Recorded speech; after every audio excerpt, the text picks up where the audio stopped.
So before we finished our classes, you were clapping. That means you want me to leave. Now we are clapping means again you want me to leave immediately.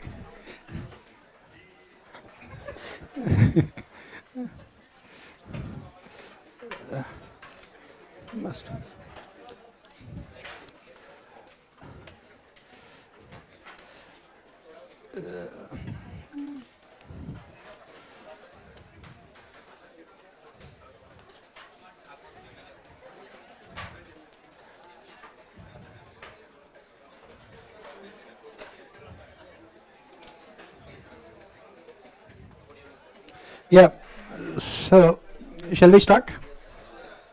Or you want to take a little bit of time? No problem. Please continue with your cultural activities. I will wait for you. So we will be starting this governance topic of our GS paper 2. We will not be looking at governance. There are some topics which are common to governance and ethics papers. That also we will be discussing, all those topics also. So first let us look at what we are discussing as part of governance, and why this governance is important from our examination point of view. Why it is important? Yes, that is the reason why I said I will tell you, right? This is not only important for you to get into civil services, more importantly after you get into civil services also, because all of you will be called administrators once you get into civil services. Either fortunately or unfortunately, that is a different thing. You will be called administrators, and you should know what is administration, what is governance. When you go to Lal Bahadur Shastri National Academy of Administration, Mussoorie, when you go, I said, I did not say if you go, let us assume that all of you will be there only, right? Let's hope and wish, because dreams cost nothing, right? Yes, only thing that is required is sleep, which all of you are experts, because you have studied Article 21, right to sleep, right? So when you go to the Lal Bahadur Shastri National Academy of Administration, as part of your foundation course, it will be from say the month of September till December, around 3.5 or 4 months you have foundation course. There you will be studying 5 papers. One paper is what is called public administration and governance. So whatever we are discussing now as part of governance, over the next 2 weeks or so, all those things will be repeated there in your labasna. And at the end of that 3.5 months course of foundation, there they will conduct examinations also. They will give you gold medals also once you top the examination, and 1 gold medal can be yours after studying governance. And then of course when you go to the field, when you become sub-collectors and collectors, and that is what the knowledge that you need. It does not really matter whether you know what is a sedimentary rock or not, right? But what you should know is governance, because all of you are going to be administrators. That is the reason why I would say this is one of the most important topics in our syllabus, either from our UPSC examination point of view, and also more importantly once you get into services. Because once you know the conceptual aspects of governance, automatically you can easily become good administrators also, right? That is the reason why it is not only important from your examination point of view, in general it can make you efficient administrators also. So there are so many topics in governance which we have both in governance as well as ethics papers. What are those things and how we are going to cover? Almost I don't know whether they have started ethics or not for you. Okay, because to learn ethics also you need some kind of ethics, maybe that is the reason why, right? No, so it will take time also. Anybody can learn physics or chemistry, but not ethics, right? So almost you have 6 case studies in ethics paper. Each and every case study is related to governance only. That is the reason why as and when we do a particular topic, I will also tell you what are the case studies that were asked from the topic in your ethics paper and how to answer the case studies also. So from your examination UPSC mains point of view, we will be covering at least minimum around 150 marks of your ethics paper, case studies and section A, and around 75 marks of your polity governance also. That is what, at least minimum 50 marks. Nowadays UPSC is also very structured in terms of asking questions also. Polity, they are asking around 125 marks. Then governance around 50 to 75 marks. IR, international relations, 50 marks. And rest of will be social issues. In fact, governance and social issues are what you call, both of them are interrelated, governance and social issues. And what about the study material for all these things? I will be giving you the study material, most of it. Otherwise, you have to read Second Administrative Reforms Commission reports. So first let us look at the syllabus, how we are going to proceed with the syllabus, and then I will also tell you about the study material also. So what are we starting with? We will start with exactly what is this governance, what is the definition of governance, then what is administration, what is governance, then what is this good governance. Obviously, when you have to know something about good, you should also have knowledge about bad. So first we look at what is bad governance and then come to good governance, right? Then we will look at these important secretariat reforms as part of governance. We will look at all the important secretariat reforms as part of governance. Then we will briefly look at a topic which is very close to our heart, corruption. Corruption. Basically, we will try to study how to become sufficiently corrupt. Sorry, we will try to have sufficient knowledge about corruption. Obviously, you can use that knowledge once you get into services also, right? Then after corruption, we will talk about how to eradicate corruption. But we will not give that much emphasis to them because we are getting into services for a different reason. So we will talk about how to eradicate corruption. That is where we talk about all other governance reforms. We will talk about all other governance reforms.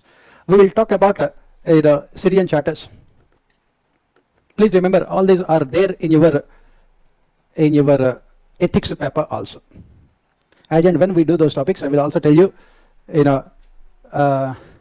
so that is so good. Someone is writing, I am in the bed in the hospital, but I don't want to miss your live class. That's why I am taking class from the hospital. Very good. That means when you attend my classes, you will go to? Very good. Is that what he is trying to say? Okay. Pardon? Okay, he the one. Okay. Right. Okay. Right. So we will look at Syrian charters. We will look at social audits. We will look at RTI, right to information. Right to information, transparency in administration. And we will also look at regulatory authorities. We have seen these things in our polity also, but we will try to again look at them, regulatory authorities. Then we will also study about self-help groups, women and development, right? We will also study pressure groups, look at NGOs, civil society organizations, and religious institutions, voluntary associations.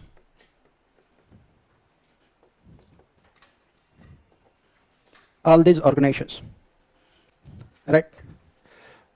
Then we will also study this role of civil services in democracy.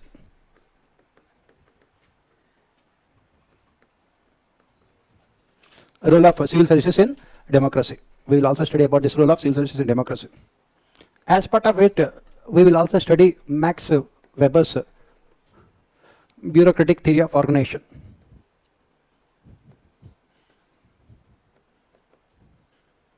Max Weber's bureaucratic theory of organization. Max Weber's bureaucratic theory of organization. Then we will also study all the latest developments in public administration. UPSC is asking all these questions as part of governance. We will look at new public governance,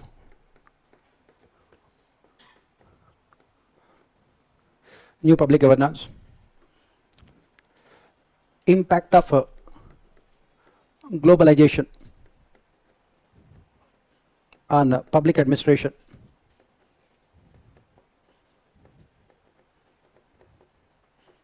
impact of globalization on public administration. Then we also look at multi-actor paradigm,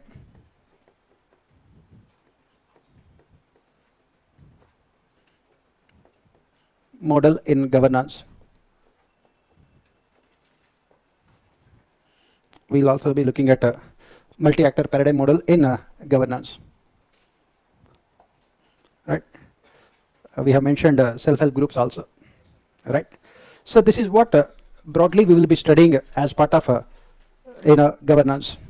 And there are so many topics, as I have mentioned, which are a part of your ethics paper also. You can note down all those topics also, which are a part of ethics paper also, which are related to governance. What are they? We will also look at application of emotional intelligence in administration and governance. Application of emotional intelligence in administration and governance. Then we will be looking at this public and civil services values. Public and civil services values. Public and civil services values. Then we will also look at transparency in administration, transparency in government, right to information, RTI, right to information, citizen charters, they are also part of ethics, citizen charters.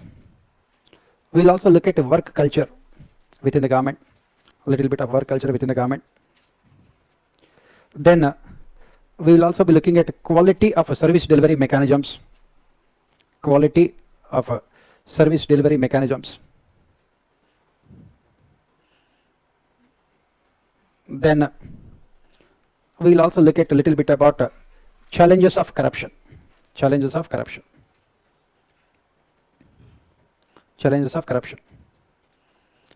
Then we will also discuss about e-governance. E-governance, it is there both in your ethics and governance also, e-governance. Right? So these are all the topics which we shall be discussing, because Max Weber's bureaucracy, it is there both in our governance as well as ethics papers. So there are so many topics which are interrelated. As and when I come to those topics, I will also tell you what are the questions that they have asked from the ethics paper and how to write answers also. Similarly, whenever we discuss those topics, I will also tell you what are the ethics case studies that they have asked from those topics. Because as we keep on saying, entire UPSC is all about interrelations only, finding out those interlinkages. Right? So let us start with this governance. I will also give you the study material also. If you want, I will give you very less. If you want more, I can give you more also. More, no problem. I know all of you are, how many classes will it take to cover entire syllabus? Even before we have started also, right? Familiarity breeds contempt. I should be feeling bored about you people. Why should you be? We will complete the entire governance in 14 classes. 1-4, maximum 14 classes. Otherwise, it can be less also, right? And obviously, as I said, from your mains perspective, at least in paper 2 and paper 4 combined together, we will be covering at least minimum 200 marks. 200 marks in 14 classes. I think it is a good bargain. We have done so many, for more than 40 classes of polity, but they're asking only 125 marks, right? And of course, you study geography for ages, not days, ages. You start with the Chalcolithic age, right? So obviously, from examination point of view, this is a topic which is marks fetching also, very important, because we can easily predict the questions and we can get the answers also. In the meantime, whenever we get some kind of free time, I will look at this year's mains question paper also, polity. Most of the things, I think you must have seen the question paper. Could you answer the questions? Almost most of the questions we can easily answer. Whether it's parliamentary committees or financial committees, whether it is Article 356, the reasons, political and legal reasons why misuse of Article 356 has come down. We had given so many reasons also. Whether it is about Article 21, right to life and personal liberty, right? Or the question about the judiciary, why independence of judiciary is necessary to ensure constitutional democracy, right? Most of the things I said, when we started our polity classes also, I said that we should be able to answer 100% of questions. Same is the case with governance and this ethics also. The good thing with UPSC is that they will never go beyond, they don't have the kind of courage also to go beyond, right? You know what, right?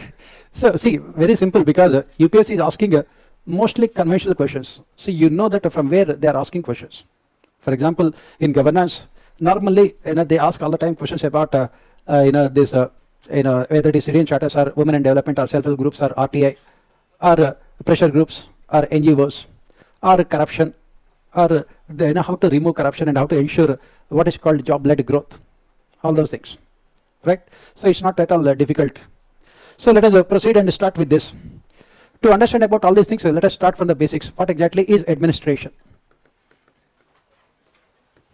What is the meaning of the word administration? All of you are going to be administrators, right?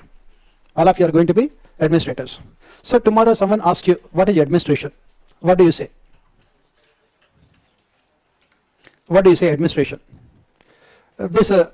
Most of the English words had their origins in Latin. So administration is a combination of two words, ad plus ministrare. It is a combination of two words, ad plus ministrare, which means to serve.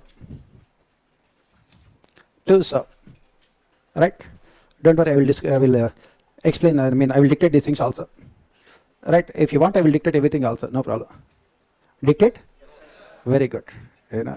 Some things will never change. BC or AD, they will not change, right?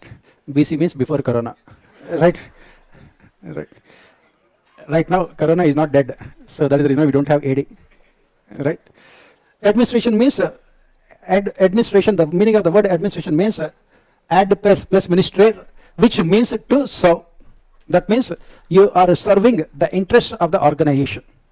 That is the reason why in the private sector also we call them as administrators. There is this misconception that those who are working in the government only are called administrators. That is not the case. Even the administrators, if you are working in the private sector, you are an administrator. If you are working for a civil society organization, then also you are an administrator. If you are working for an NGO, then also you are an administrator. You are only serving the interests of the organization. In case of private sector, the objective of the organization is to maximize profits.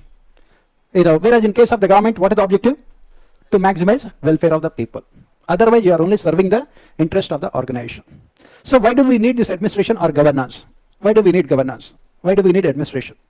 Why do we need it? Simply because, as we studied in our polity also, we have mentioned that the natural tendency of any society is to move towards entropy. That means destruction. With the passage of time, the only thing that is constant in this world is moving towards destruction. There is no institution which can be called permanent. Why institutions are not permanent? Because of the fact that human beings are not permanent. When human beings are not permanent, can the institutions created by them are permanent? Obviously not. So if you want the institutions to continue for longer periods of time, what do you want? You must ensure what is called a negative entropy. Positive entropy means destruction. Negative entropy means continuation and sustainability for longer periods of time.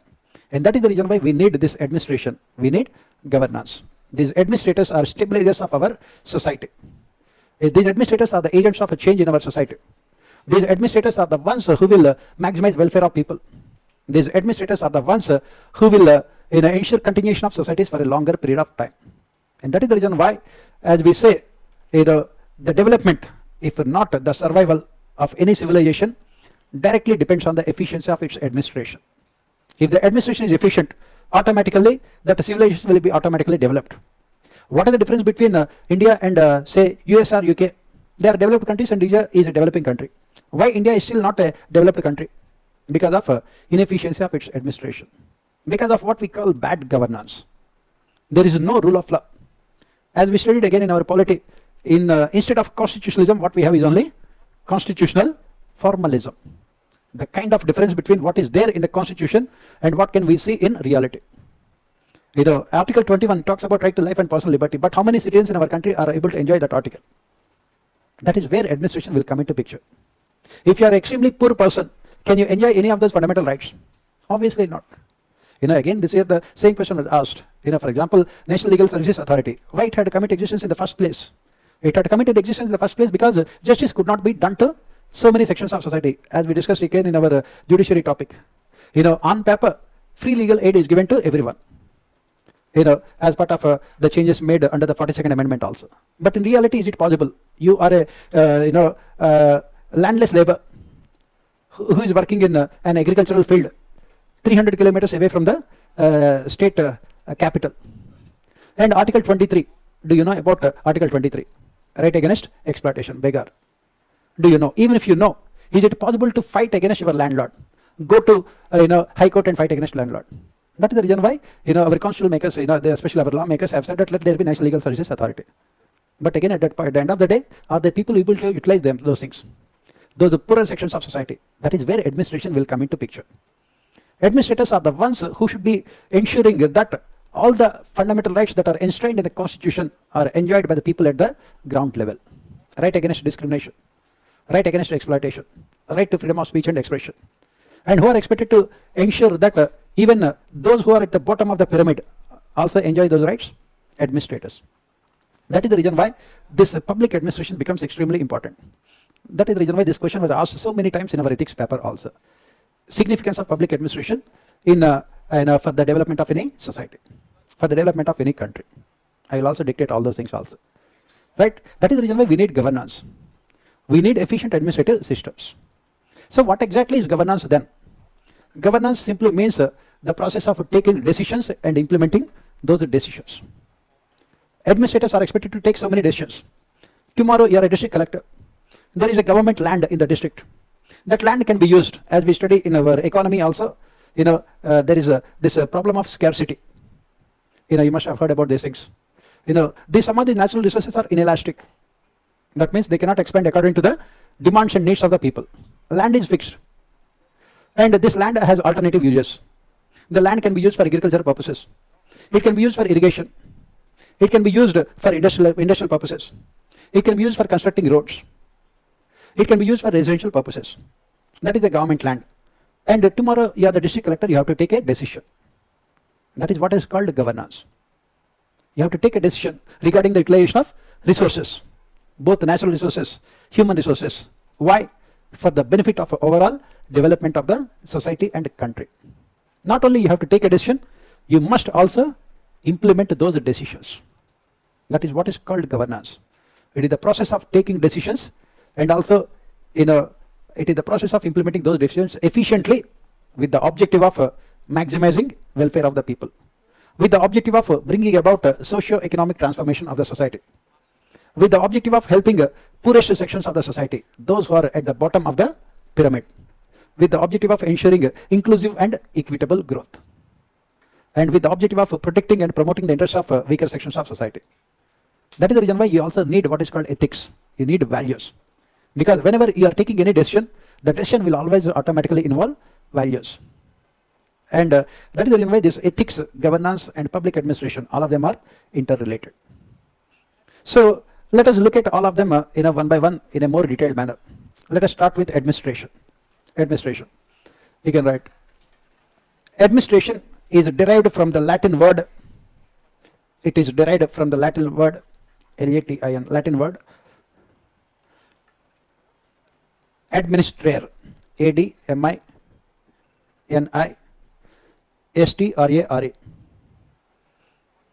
administrator, which means to serve, which means to serve, which means to serve. That is, administrators are those people, administrators are those people who are expected to serve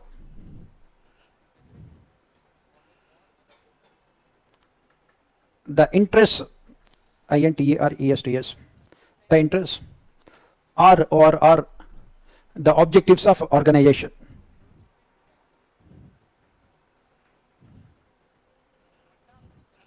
Or the objectives of organization. From the perspective of government, full stop, from the perspective of government, comma, administrators are expected to serve the interests of the country, the interests, INTERESTS, of the country and of its citizens, and of its citizens, of its citizens. They are expected to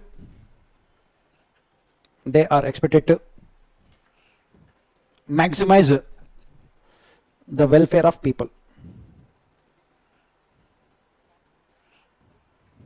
Maximize welfare of people.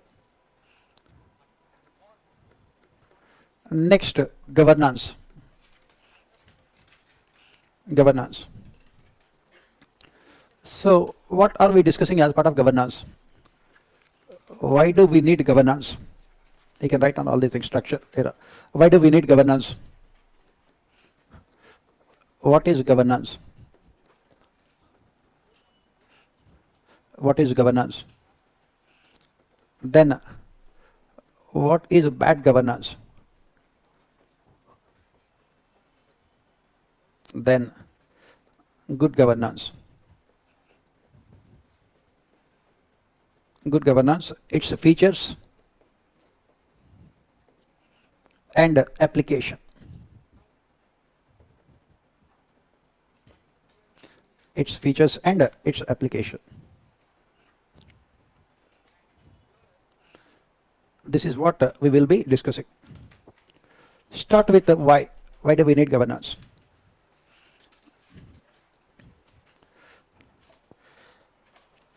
Write down the natural tendency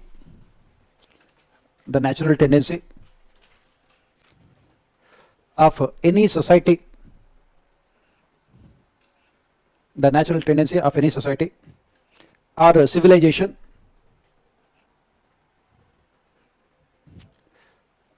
is to move towards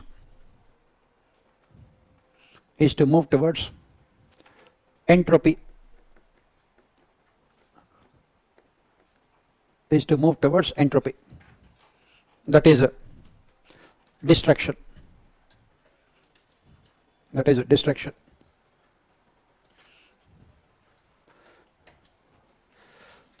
Governance is an instrument, governance is an instrument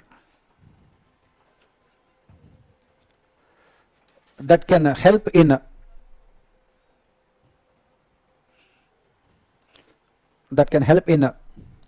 promoting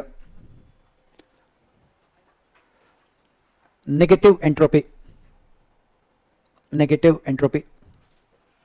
that can help in promoting negative entropy, that is sustainability of civilizations,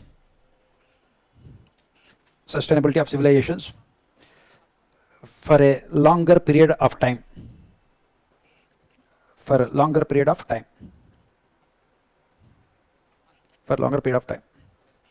That is the reason why we need governance. You can write down, for example, there are many countries in the world. For example, there are many countries in the world which are poor and backward which are poor and backward, in spite of having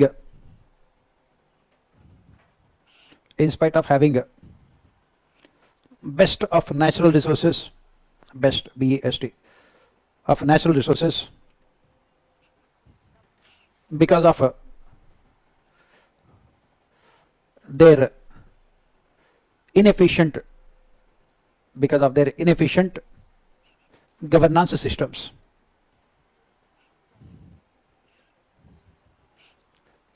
In brackets, Latin America, Sub-Saharan Africa,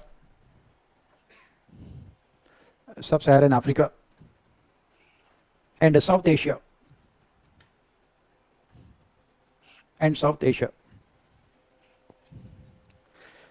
full stop. At the same time, there are also other countries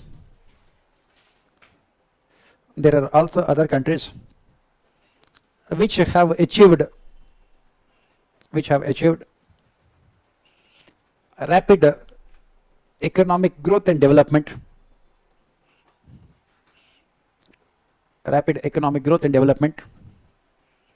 in a short period of time,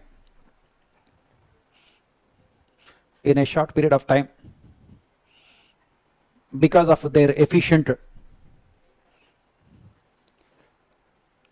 administrative systems,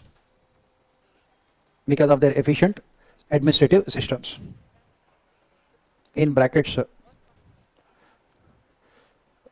Western Europe, North America,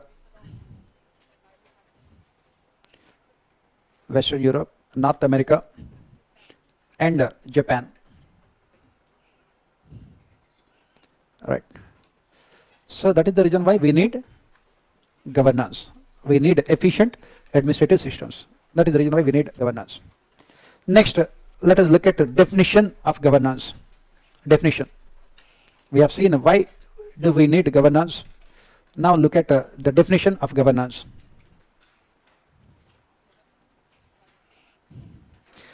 Governance is the process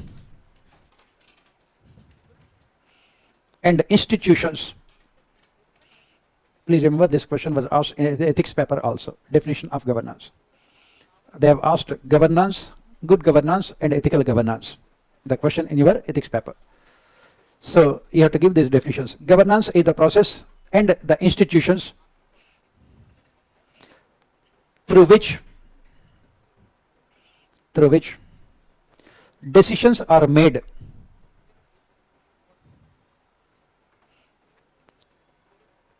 and authority in a country is exercised.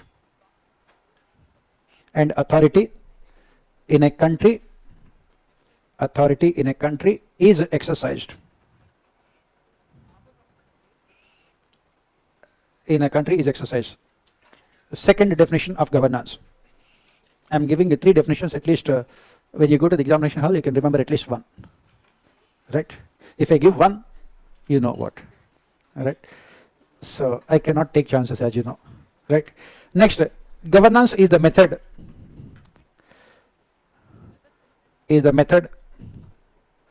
Through which power, P-O-W-E-R, power is exercised in the management of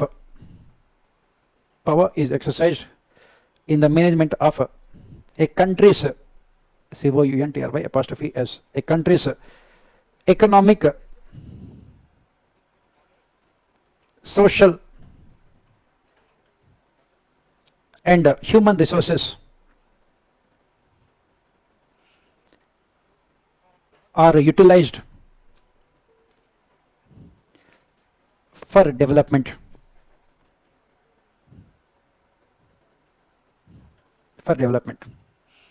One more definition. Governance is the exercise of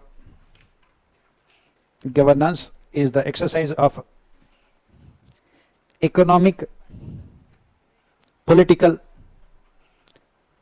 and administrative authority.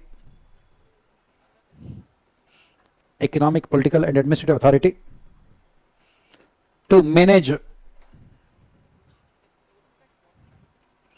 a country's affairs, AFFAIRS, at all levels, at all levels. It comprises the mechanisms, processes and institutions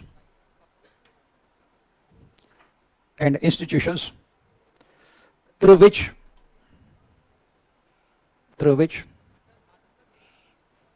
citizens and groups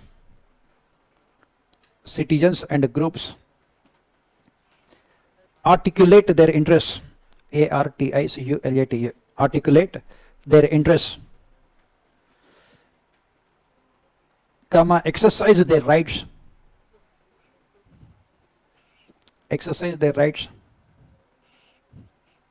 meet their obligations,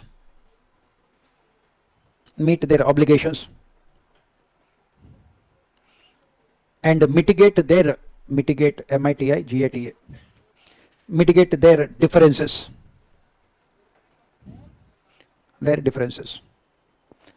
So these are all the definitions of governance. So what is the essence of all these definitions? As we said, resources are there, people are there, and objectives are there. Objectives or goals are there. What governance does? It will interlink all of them. So what we are saying is that here, by taking decisions related to utilization of resources in consultation with the people, we are maximizing the welfare of people. Governance includes taking decisions and implementing those decisions. Governance includes creating institutions and ensuring effective functioning of institutions. What are the institutions that we are talking about here? Legislature, responsible for lawmaking. Executive, for implementation. Judiciary, for interpretation. Bureaucracy, permanent institution, which would help the political executive in policy formulation. So governance means you are trying to interlink all these institutions. And the most important one here is people. People in a democracy are the beginning as well as the end of democracy. Whenever any political party comes to power, the objective of that political party is to maximize the welfare of people so that they can return to power again. So people will be articulating their interests. That means this is what they will be demanding. They will say that please give us employment. That means the government immediately will have to come out with a policy to create more employment for people. Once people get their employment, they will be satisfied and they will be voting back that political party to power again. That means you have to take the decision related to allocation of resources with objective of maximizing welfare of people. That is what we say governance. Creating institutions, ensuring that those institutions function in an effective manner with the objective of maximizing welfare of people. As part of governance, you are also providing opportunities for the people to articulate their demands, their interests. And how do people articulate their demands, their interests? With the help of media, with the help of civil society organizations, with the help of NGOs, with the help of pressure groups, they will articulate their interests. Of course, the most fundamental way of articulating their interests is through electoral process. When a political party comes out with the policies, and if people are not satisfied with the policies, then what will they do? They will vote against that political party and elect someone else to positions of power. So ultimately, governance is all about people and their empowerment. And this empowerment of people is possible only when you create institutions. And you must also ensure effective functioning of institutions. Institutions like legislature, executive, judiciary, bureaucracy, media, civil society organizations. And all these institutions must be functioning in an effective manner. You must have seen yesterday also in the newspaper, Supreme Court had become very, very critical of the government, because the government was sitting on almost more than 80 recommendations made by the collegium regarding the appointment of judges. That is where we say collapse of governance systems. When 80 judges appointments are stalled by the government, you can imagine the number of cases that will be pending. That is where we talk about ensuring effective functioning of institutions. Similarly, as we have discussed, in a parliament passing laws without any discussion or debate on the floor of the house. That means parliament not performing its functions. Similarly, bureaucracy, as we study later, has not been effective, say, in implementing developmental welfare schemes due to what you call bad governance, due to corruption. And that is the reason why a country's economic growth and development directly depends on its governance systems. As you have written, take the case of these poor countries, South Asian countries, Sub-Saharan African countries, Latin American countries. What is common to all of them? They have a good amount of natural resources, but why still they are poor? Because they don't have good governance. That is why we say that the countries people are poor, but not the country. Country is rich with natural resources. On the other hand, take the case of countries like Japan, which faces all kinds of natural disasters. Still, it is developed. Why? Because it has a good governance. Take the countries of UK and Europe and America. They have a strict implementation of what is called rule of law. A strict implementation of rule of law. You must have seen this G20 summit also. The British Prime Minister attended the G20 summit. Next day, he went back to London. And the next day, he had to face so many questions from the members of Parliament in House of Commons. That is what we say, Parliament. They cannot escape. He cannot say that I just came from India, so I want to take rest, nothing like that. That reason why, their parliamentary democracy is more effective than India. Because under British parliamentary conventions, the Prime Minister will have to take questions from their members every Wednesday morning for 1 hour. They can ask any questions, and the Prime Minister has to stand up and provide answers. That is what we say effective functioning of institutions. Right? Do we have those kind of conventions in India? Do we have that kind of governance in India? We have created the institutions. The question this year also they have asked parliamentary committees. Why they are not at all effective in India? Why? Because we don't have good governance. The recommendations of parliamentary committees are never implemented by the government because there is no time frame for the government to implement the recommendations. In case of financial committees, as we have said that these financial committees are not at all effective for the simple reason that Public Accounts Committee works on the basis of the recommendations made by CAG, and the CAG performs a job which is post-mortem in nature. On the other hand, in the United Kingdom, we said the CAG is Controller and Auditor General. In India, we have only Comptroller. They can only perform post-audit. That is what we say institutions. Governance is all about creating the institutions. It is all about ensuring the effective functioning of those institutions. And that is the difference between what is called a developed country and a developing country. In case of developed countries, we have these institutions which can ensure a strict implementation of rule of law. On the other hand, in developing countries, they are characterized by bad governance. That is where the problem. That is what you have written. It is about creating the institutions. It is about ensuring the allocation of resources. It is about giving opportunities to the people to express their problems. It is about ensuring implementation of those decisions in an efficient manner. That is what is called governance. That is what right. In simple terms, governance means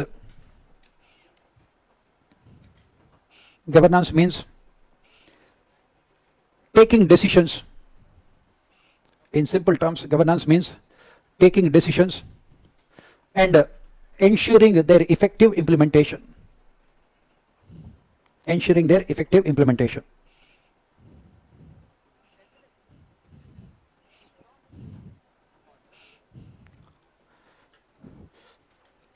Next, from a broader perspective, from a broader BROADER perspective, governance includes the following. Governance includes the following. First, creation of institutions. Creation of institutions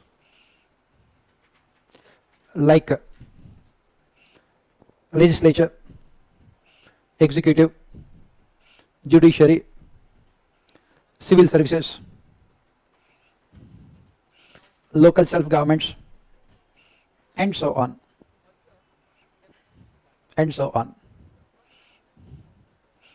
Second, these institutions are expected to take these institutions are expected to take decisions. They are expected to take decisions related to utilization of resources.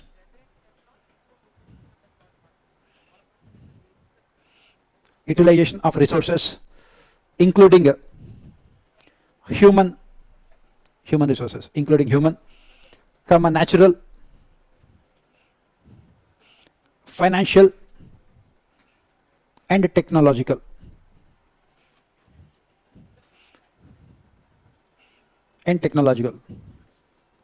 Next, third, governance also includes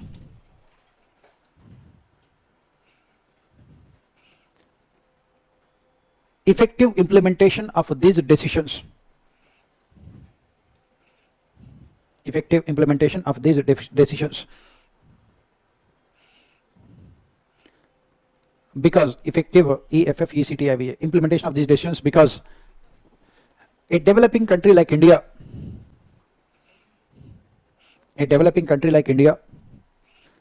always faces the problem of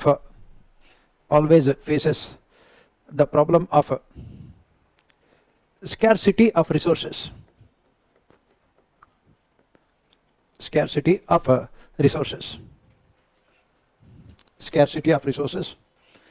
And their optimum utilization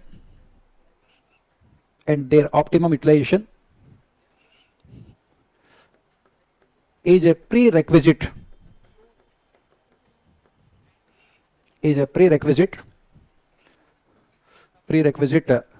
for rapid economic growth and development.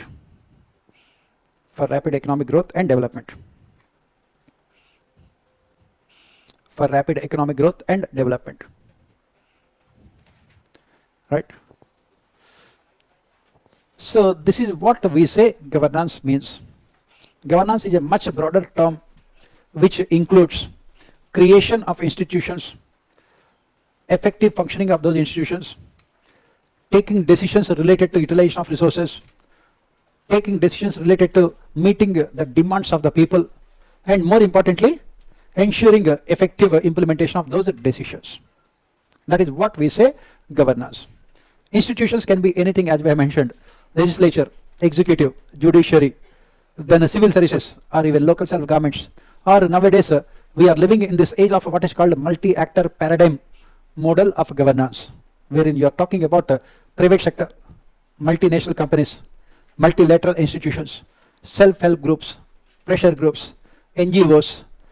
All of them are being part of governance. As we proceed, we will look at all of them also. And you have to make sure that all these institutions are given opportunity to express their demands, their wishes. Democracy is all about representation and participation. And that is what we say governance. Right? So proceeding further, let us look at what is bad governance.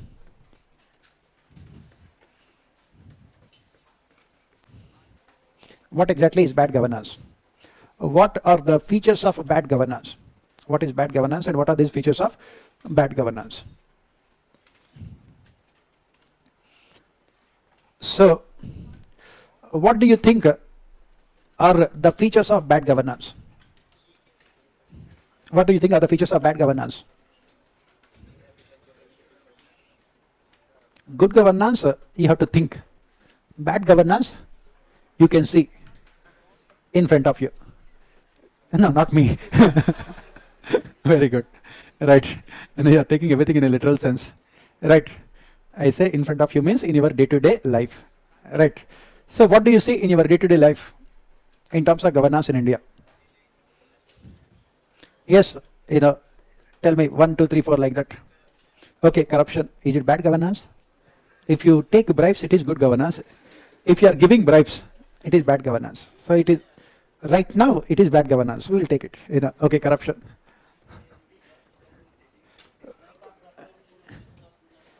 Yes, yes. Absence of rule of law. Okay. Next. Absence of rule of law. Next. Pardon? Red tapeism. Okay. Next. What? Yes, absence of quality service delivery mechanisms. Okay, absence of quality service delivery mechanisms. Next. Next, what are the other features of bad governance?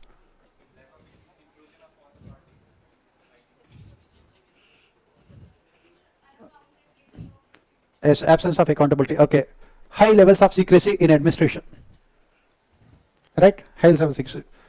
Next, in a concentration of power. Concentration of power in the hands of people at the top. All the power is in the hands of one person at the top. Right. Next, absence of accountability mechanisms.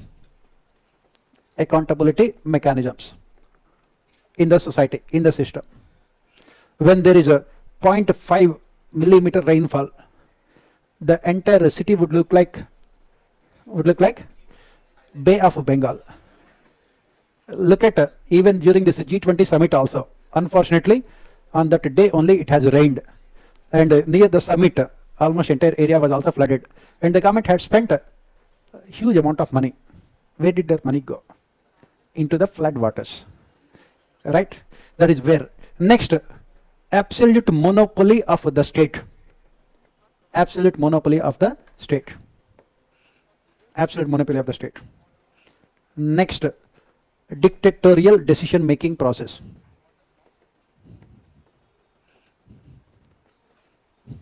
Right? You can take down all these features. Features of bad governance. Features of bad governance. You can take all these features. First, corruption. Second, absence of rule of law. Absence of rule of law. Third, red tapeism in administration. Red tapeism in administration. Fourth, absence of quality service delivery mechanisms. Absence of quality service delivery mechanisms. For example, look at government schools, government hospitals. In government hospitals, what happens? You enter through the front door, come back through back door. You know, the government will give you free of cost salvation. Right? Your soul will be liberated from your body, free of cost. Right? So, that is what we say, absence of quality service delivery mechanisms. High levels of secrecy in administration. High levels of secrecy in administration. Next, concentration of power. Concentration of power in the hands of people at the top.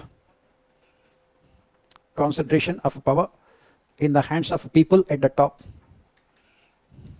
That is also what we call it as centralization of power. Next, complete absence of accountability mechanisms. Accountability mechanisms within administration. Accountability mechanisms within administration. Next, absolute monopoly of the state. Absolute monopoly of the state.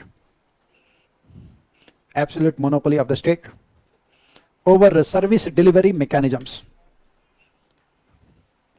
Not service delivery, sorry. Over allocation of resources. Over allocation of resources. Right. Next, dictatorial decision making process.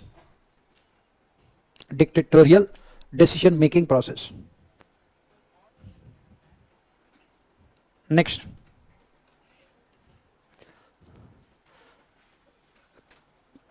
complete absence. Next, complete absence of citizen participation. Of citizen participation in governance. Of citizen participation in governance. citizen participation, write down citizen participation in representative democracy. In representative democracy is only restricted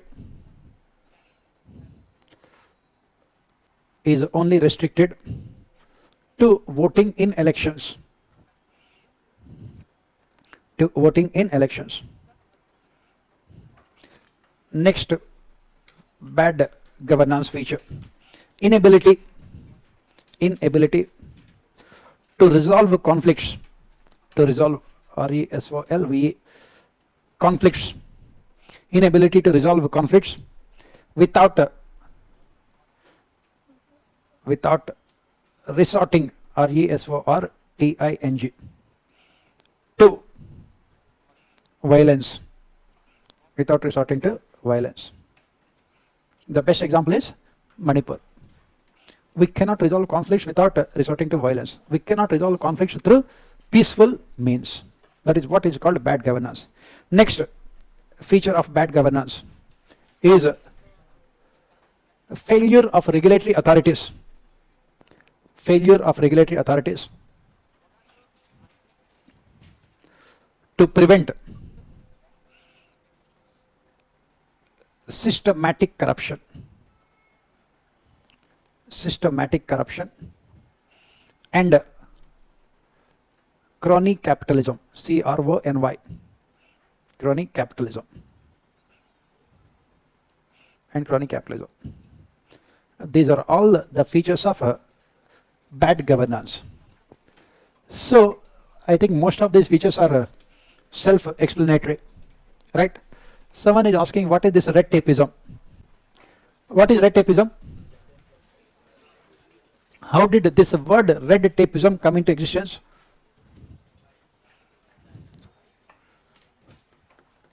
What is this red tapeism? Have you ever visited government offices? Yes. Yes. Mostly unfortunate souls will have to commit these kind of crimes. Right? When you visit government offices, on the desk of the officer, you have seen a huge pile of files. Each file will be having 30, 40, 50 pages. And the file is tied with a red tape. I have seen that red tape is used to tie the entire file and all the papers also. And what happens for a period of time? The files keep on piling up on the table of the officer. They will not take any decisions. They will not take any decisions. Red tapeism basically involves inordinate delay in completion of a task by bureaucracy, by citing all those excuses like rules and regulations, hierarchy, written communication, so on and so forth. I'll just give you one interesting example for red tapeism, how the government functions. This happened in reality. So what happened in some other central secretariat organizations, offices? It was hot summer, so the clerk had written on a file, he started a new file, saying that we must have at least one air conditioner in the room so that it can improve our efficiency. Extremely hot and humid. As you know, Delhi has only 3 seasons, hot, hotter and hottest. Right? Right? By this time, ideally, winter should have set in. Maybe 15 years back, around 2007, 2008 or 2005. By this time in Delhi, by the first week of October, normally we don't require any fans also. Now can you live without air condition also even for a second? You will die. Simple. So it was extremely hot and humid. So he had written saying that please buy an air conditioner. Immediately the file went to his superior, head clerk. Head clerk has said that yes, buying an air conditioner is a good idea, but we will have to see whether we have the necessary budget for it or not. He has written one more page. The file started with 2 pages. By the time it went to head clerk, it will have increased to 4 pages. Then it went to their superior, assistant section officer. Assistant section officer has said that yes, we can buy air conditioner, but we can also look for some other cost-effective mechanism to reduce the cost of buying air conditioners. And he had written those things. And he said that please let my superior take the decision. It went to the section officer.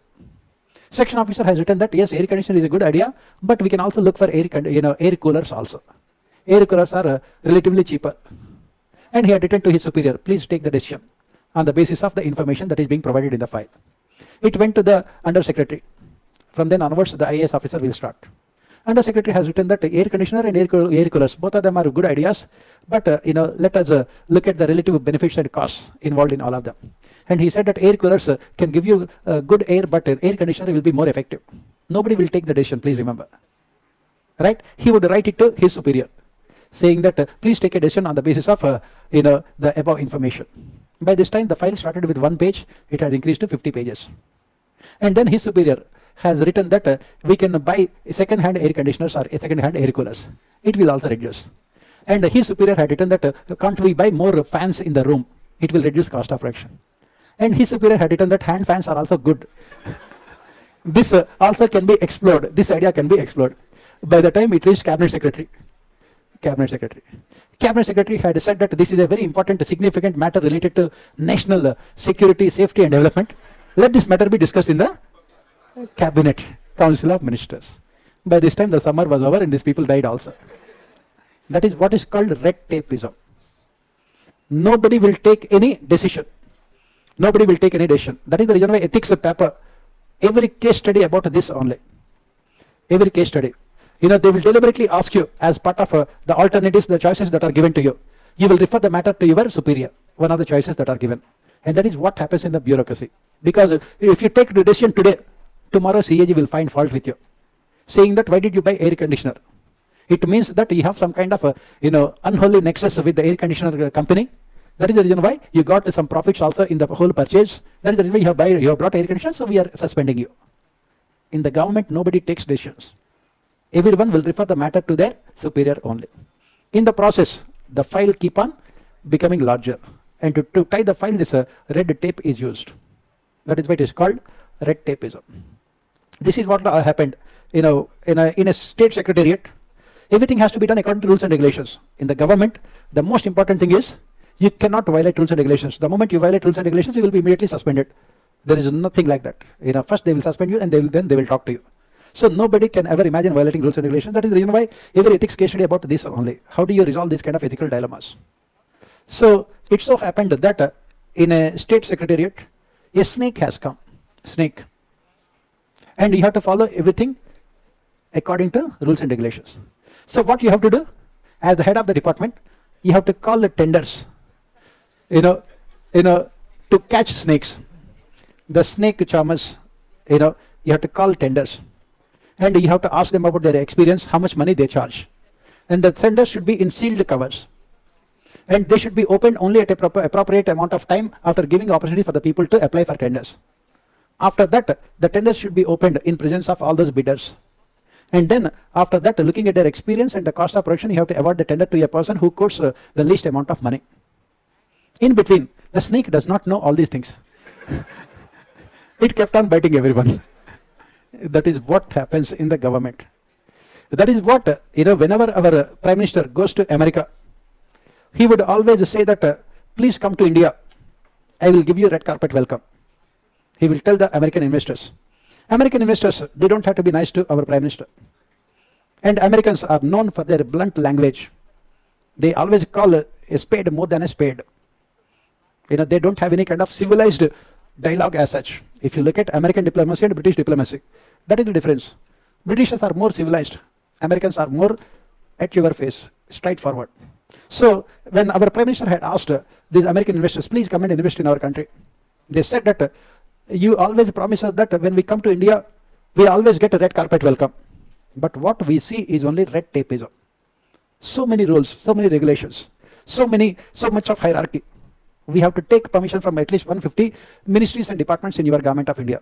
All our time is spent only in moving around in circles, going from one department to other department, to one ministry to other ministry. So why should we come and invest in your country? Prime Minister had to make a promise to them that, I will make sure that all your, investment proposals are cleared within a specific period of time. He had to make that kind of promise. Why? Because one of the major problems with governance in our country is this red tapeism. Too much of delay in decision making processes. Too many complicated rules and regulations. Too many hierarchical levels within the government. That is where we say bad governance. And what happens because of these things? You have to pay bribes to everyone. After paying bribes also, there is no guarantee that you will be getting the work done. There is no guarantee. For example, in MCD, in other government departments everywhere else, not only in Delhi, you go to any state or any local administration, you have to pay, they will talk to you only when you pay bribes. Otherwise, nobody will talk. And the worst thing is that, you have this kind of bribery and corruption there in countries like China also. What is the difference? They take bribes and they will do work. In India, they will take bribes and they will not do work also. And if you ask them to do work, they will deliberately delay it more because there is no accountability. That is what I said. These are all the features of bad governance. Absolutely no accountability mechanisms in our system. Bureaucracy is not at all directly accountable to the people. We don't have any mechanism to make our bureaucracy accountable. That is the reason why we have so many ethics case studies about these things only. How to ensure accountability. The word transparency and accountability, it has been repeated so much in our both governance and ethics papers because our administration is characterized by complete absence of transparency. We don't know how the decisions are made. We don't know how the decisions are implemented. That is the reason why we say that wherever there is secrecy, there is always scope for corruption. And there is no accountability also. If you go and ask that person, concerned person, and what is happening with my file, he will say get lost. If he is a good person, if he is a bad person, he will start beating you. How dare you come and ask? And he will say that you paid only this much amount of bribes, pay 10 times penalty. Because you are making me accountable also. What can you do? You cannot do anything. That is where we say bad governance. And this bad governance is one of the most important reasons why we don't have what is called rapid economic growth and development. In fact, you can add one more point also, delayed justice, as someone has pointed out also.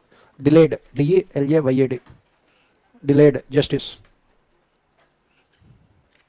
And you never know, when you approach judiciary, when will they come out with the judgment? You never know. In the Supreme Court itself, 80,000 cases are pending. Supreme Court itself. And the Government of India, Ministry of Law, comes out with a very good update on the number of cases that are pending. It has said that it has already crossed 50 million cases. We can celebrate it. Within a very short period of time, it will be 100 million cases also. That is where what you call bad governance. These are all the features of bad governance. Absolute monopoly of the state in allocation of resources. And this is where corruption will be there. For example, all the natural resources of the country are with the state. State means those who are in positions of power. And they have huge amount of discretionary powers to allocate those resources. And there are no specific, what you call laws, rules and regulations governing the allocation of those resources. They can give the resources to whomever they think, they are close to them. That results in what is called crony capitalism. Nexus between the politicians, bureaucrats and businessmen. What we call it as systematic corruption. And we find these regulatory authorities being a complete failure. From SEBI to CCI, Competition Commission of India, to all other regulatory authorities. As we discussed also, CCI has not been able to prevent market monopolies because they don't have any real powers also. That is where we say bad governance. And that is the reason why we say that what we require is good governance. Good governance. Right? Yes. Everything. That's what we said. Excessive bureaucracy and red tapeism and rules and regulations. Right? So, proceeding further, let us look at this concept of good governance. So, what are we discussing here? First, we will discuss why and how this concept of good governance had come into existence. Why and how this concept of good governance had come into existence. We will also look at what is good governance. We will look at important features of good governance. What are the important features of good governance? we'll look at important features of good governance. Let us look at all of them. So why and how this concept of good governance had come into existence, let us see first.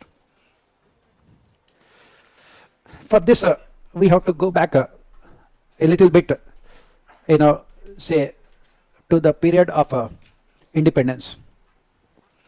As we study, after the Second World War, decolonization process took place. You must have studied these things in world history also, right?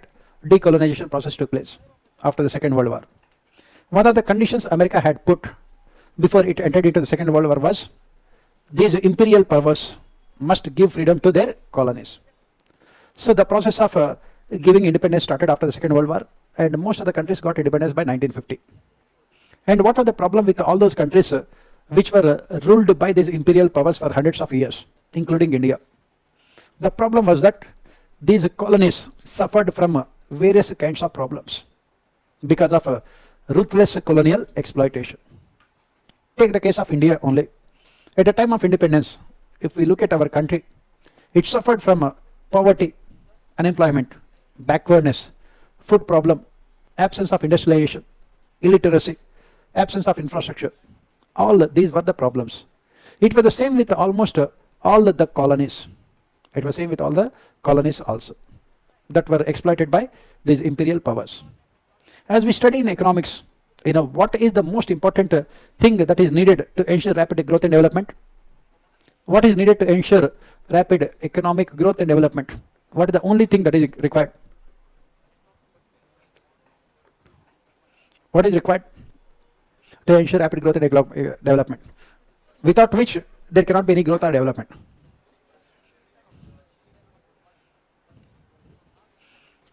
Only thing that is required is investment. Without investment, there cannot be any growth and development. You are talking about infrastructure. That infrastructure can come only with investment. Investment. If this investment comes from the government, it is called socialism. If it comes from the private sector, it is called capitalism. That is a simple difference between socialism and capitalism. Investment. And the problem for all these poor countries is that they don't have any money for investment. Look at the time of independence in India. What was the India's first budget, 1948? It was only around 1700 crores. Right? We did not have money. So where can this money come from? Within the country you don't have money. And this is the same with almost all the developing countries. At this point of time, important institutions, multilateral institutions had come into existence. We say two important, in fact the third also. First one is IBRD, International Bank for Reconstruction and Development. Second one is IMF. Third one is GATT. The third one normally mostly people don't know. General Agreement on Tariffs and Trade, which later was renamed as World Trade Organization. Right? These two are called Bretton Woods twins. This IBRD also popularly known as World Bank. So what is the difference between World Bank and IMF? These questions were asked in your prelims only. What is the difference between World Bank and IMF? In terms of their functions, what is the difference? It was asked in your prelims also. What is the basic difference between World Bank and IMF?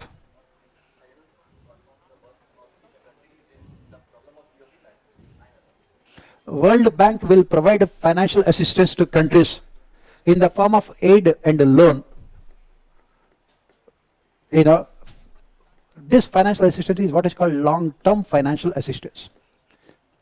The loans will be given for a period of 20 years, 30 years, 40 years for infrastructure development and industrialization, so that the countries can progress in a rapid manner. That is what the World Bank will be doing. What about IMF? IMF purpose is completely different. The objective of IMF is to provide a short-term financial assistance to countries to overcome their immediate BOP crisis. It will be providing foreign exchange to the countries to overcome their immediate BOP crisis. This is the difference between World Bank and IMF, right? So what happened at that point of time? Both the World Bank and IMF, they always give loans with conditionalities. Nobody will give you money free of cost. They will always put conditionalities, right? So what happened immediately after this decolonization process? This World Bank started providing loans to all these developing countries, all those developing countries. It was providing what is called long-term financial assistance. The loans were running into 30 years, 40 years, so that they can use that money to construct infrastructure, to build infrastructure, to industrialize their countries. Once they build infrastructure and industrialize their countries, they will be getting revenues. Those revenues will be used to repay the loans. That is the idea here, to repay the loans. So this is what the idea. All these countries, developing countries, have taken those loans, all of them, including India. Because no country had any kind of a choice also here, alternative, because they don't have any money. At that point of time, World Bank was headed by, almost all the time, you should be knowing these things. World Bank is always headed by an American, whereas IMF is always headed by a European, a person from Europe. That is the arrangement between Europe and America. So at that point of time, World Bank was headed by John Maynard Keynes, one of the topmost economists in the world.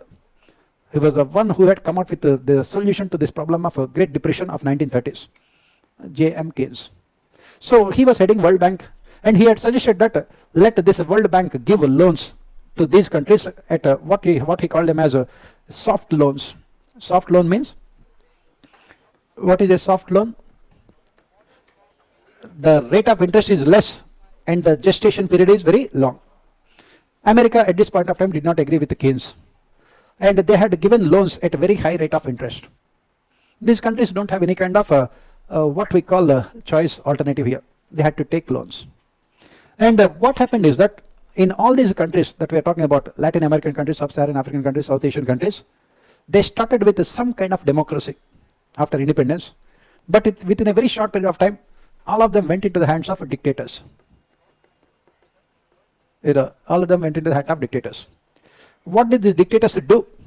They took these loans and used that money for their personal luxuries and other expenses. Some of them have taken those loans and have invested in Hollywood films, right? You have heard about this Colonel Gaddafi. That is what he had done. Dictatorship. They have used and misused those loans. So you are taking the loan in 1950, and you are asked to repay the loan in 1980. 30 years are over. The loan period is 30 years. When can you repay the loan?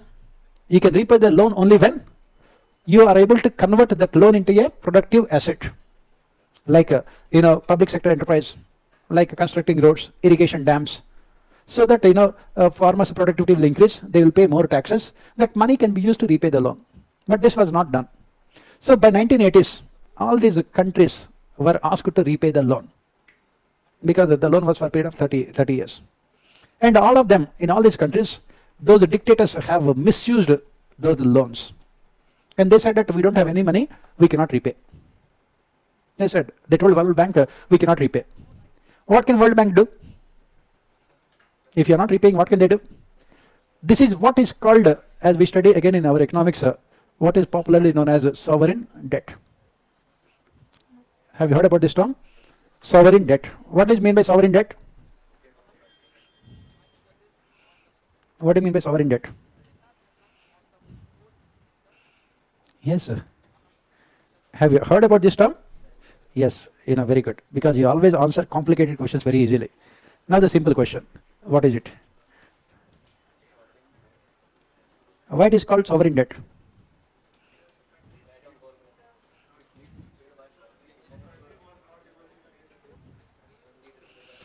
Very simple. You are going to a bank and you say that give me loan of 1 lakh rupees. I want to prepare for UPSC. 2 lakhs. Okay, fine. Okay, right. Right. Okay, don't get emotional, right? Please. Right? There is absolutely, you will not gain anything by getting emotional. Right? Say, let us say 2 lakhs for the sake of your psychological satisfaction, right? 2 lakhs. Will the bank give you the loan? They will say, what will you do? You will say that I will prepare for UPSC. Then immediately bank will say that give us collateral security. Collateral security means you have to show an asset. You know, if you fail to repay the loan, bank can sell that asset and recover the loan. That is what is called collateral security. Bank will say that since you are preparing for UPSC, show us collateral security of 2 crores. Because they know what? That you will never repay. The loan will become automatically NPA. Right? Non-performing. I am not talking about you people. I am talking about bank loans. Right? It will NPA. Now, if a country is taking a loan from, say, World Bank, do the country need to give any collateral security? India is taking, let us take a loan from World Bank. Will the World Bank say that we have heard that you have constructed your parliament and it is looking like a 7-star hotel? Right? Make your parliament as collateral security. Anyway, it does not function also, so you know, right? Make it as your collateral security. If tomorrow you don't repay it, we will confiscate your parliament. Can World Bank say those kind of things? Then how do they give you loans? How do they give you loans? They give you loans on the basis of what is called the sovereignty of the country. That is why it is called sovereign debt. They are giving you loans on the basis of the independence of your country. Your country has been recognized by the United Nations. They will give you loans on the basis of sovereignty or independence of your country. They don't look for any kind of what is called collateral securities. They believe that you have the kind of goodwill and credibility to repay the loans. On the basis of the goodwill and credibility, they will give you the loans.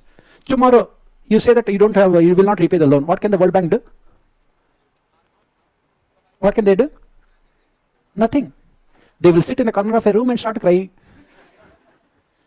Because they cannot do anything. Greece, I don't know whether you have studied these things, your economy or not, as part of IR, this foreign international, foreign trade and all these things, international trade.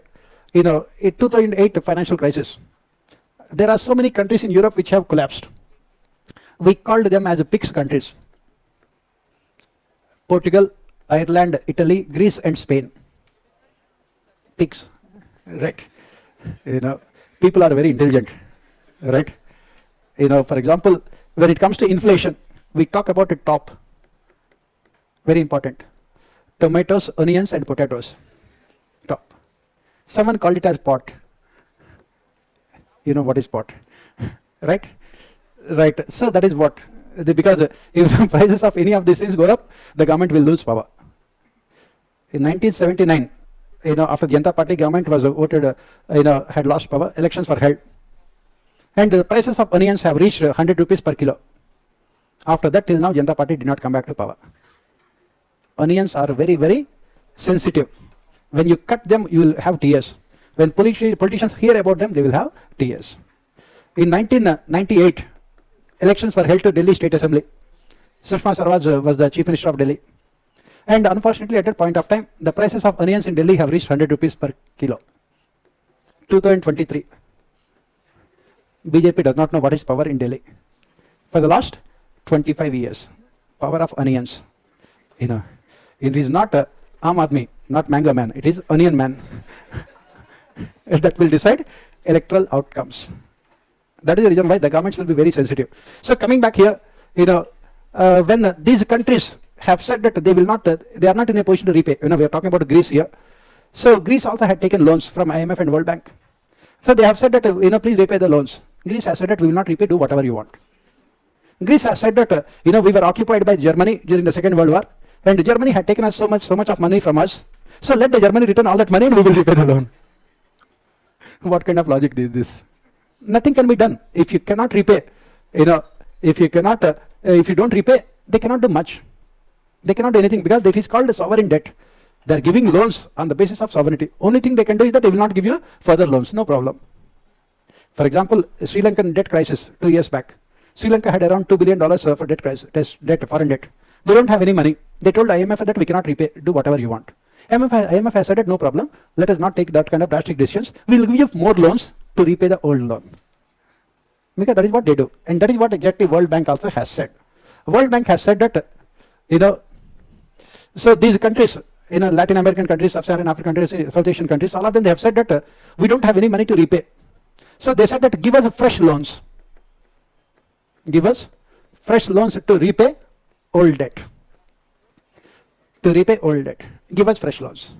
World Bank is also cannot be so innocent again. You will commit the mistake once, but not all the time. Right? As a essay topic also last year was asked, history first repeats as itself, then as a farce. If you commit the same kind of mistake all the time, it will become a farce. So World Bank has said that, yes, we will give you fresh loans, but these loans will come with conditionalities. They will come with conditionalities. These loans we will give you only with conditionalities. If you fulfill those conditionalities, then only we will give you those loans. These conditionalities, all these conditionalities combined together, we call it as good governance. That is how the concept of good governance had come into existence. And this concept of good governance had come into existence for the first time. It was used by the World Bank in 1992. That is how the concept of good governance had come. Do you want any break? Because nowadays I am not taking classes here. In my institute, normally I don't give any break. It is a very democratic dictatorship. Right? Shall we continue or shall I give a break? Very good. Democracy is never good. Right? So, after the break, we will look at, what exactly this good governance and everything.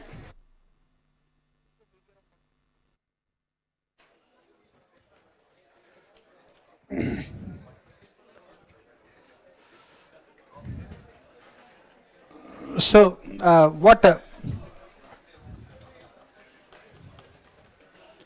shall we start? So what the World Bank has mentioned to these countries is that they are definitely willing to provide fresh loans to repay the old debt. But these fresh loans will be provided only when certain conditions are fulfilled. As you studied in economics also, or economy, in 1980s we had this word that was used by the World Bank, Washington Consensus. Have you heard about it? No. Right, Washington Consensus. As part of Washington Consensus, it has come out with certain conditionalities. They said that these countries must open up their economies, what you call globalization. They must remove controls over the functioning of their private sector, called liberalization. They must also privatize their public sector enterprises, called privatization, popularly known as LPG, liberalization, privatization and globalization. It also said that these countries must devalue their currencies, like Pakistan was asked to devalue its currencies, even now also. Right? So Pakistan currency is going down like your preparation. Right? Right, okay, your preparation is much faster. Right, okay. Right? So that is what happened. They said that implement all these reforms. Broadly what we call it as World Bank had asked these countries to adopt what we call them as neoliberal policies. Neoliberal policies. It has said that cut down your fiscal deficits, reduce your revenue expenditure, privatize your public sector enterprises, adopt a public-private partnership for service delivery mechanisms, then devalue your currency, and remove controls over the functioning of private sector, open up your economy to the rest of the world. These are all part of what we call popularly known as Washington Consensus. Apart from this, World Bank also has said that improve the functioning of your administrative systems, governance systems. Your governance system is characterized by corruption, inefficiency, unaccountability, dictatorship, absence of citizen participation. And World Bank has said that improve your governance systems. And it has come out with this concept of good governance, saying that we shall give you loans only when your governance system display certain characteristics, certain features. And World Bank had come out with 8 important features of good governance. What are those features? Transparency, We have seen all the features of bad governance. Reverse them, you will get good governance. Transparency, accountability, participation, consensus oriented,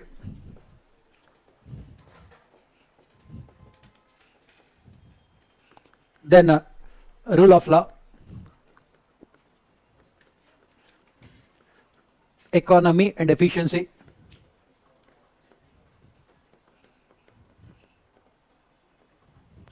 inclusiveness and equity,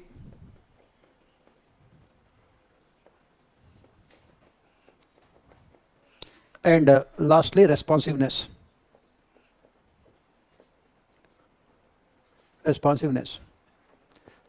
So World Bank has said that if you can ensure these 8 important features in the functioning of your political and administrative systems, we shall give you loans. These are the conditionalities which you have to fulfill. All of them combined together, we call it as good governance.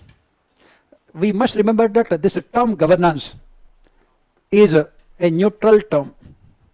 We said that governance is the process of taking decisions and implementing the decisions. We never say it is good or bad. Bad governance means when you take the decisions in a monopolistic manner, in a highly secretive manner, with a centralized decision making process without participation of citizens, which results in corruption and misuse of power, which ultimately leads to red tapeism and the wastage of resources. That is what we call bad governance. On the other hand, when you are taking decisions and implementing those decisions, you must ensure transparency, you must ensure accountability, you ensure participation of citizens, and there should be consensus oriented decision making process. And of course, there must be rule of law, strict implementation of rule of law. And you must also ensure economy and efficiency, inclusiveness and equity. Your administration should always respond to the problems of people. That is what the World Bank has said. Good governance is a qualitative term which speaks about ensuring efficient and effective administrative systems with the objective of maximizing welfare of people. That is what World Bank has said. It has said that we shall provide you loans only when you can ensure us these things. Otherwise, we will not give you loans. Because as I have mentioned earlier, countries can take loans on the basis of their sovereignty. If they don't repay the loans, what can the World Bank or IMF or America can do? They cannot do anything. They cannot even come and confiscate your Parliament and Supreme Court, because they are only sovereign debt. No strings are attached to the debt. No collateral security need to be given. So they said that next time onwards, we have to give you loans. Make sure that you have credible administration, so that the loans are used in a proper and efficient manner. That is how the concept of good governance has come into existence. Let us take down these points. Then we will look at all of them one by one, the meaning of each and every term also. Write down, as I said, how this concept of good governance had come into existence. How this concept of good governance had come into existence. How the concept of good governance had come into existence. You can write down. Immediately after Second World War, decolonization process took place.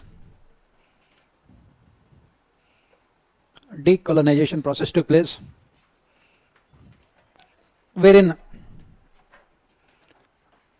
all the colonies ruled by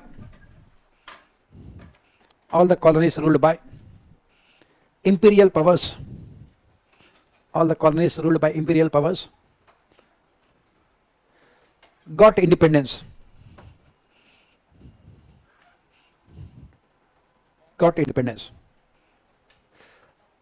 Because of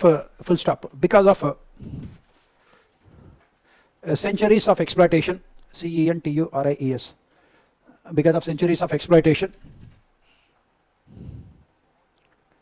these countries' economic condition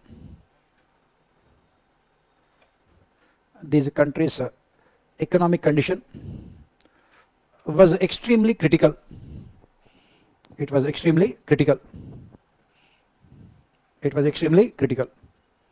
For example,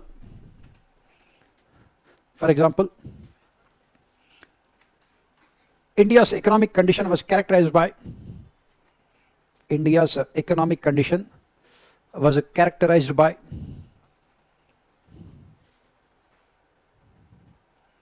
high levels of poverty,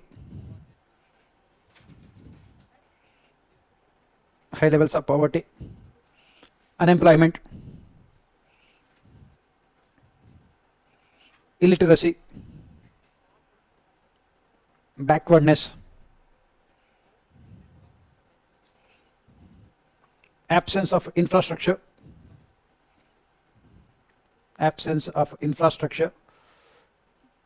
and industrialization.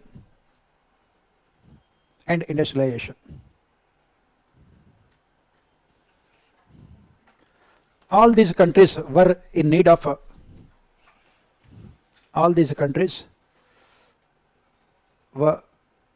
NEED of rapid economic growth and development.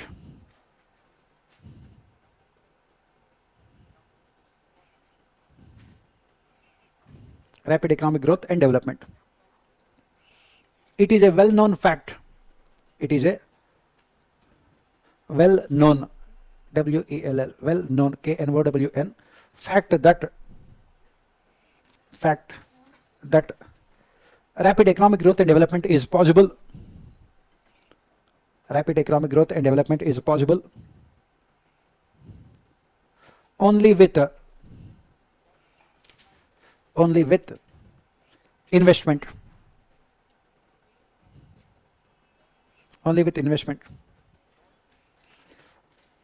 Two important multilateral institutions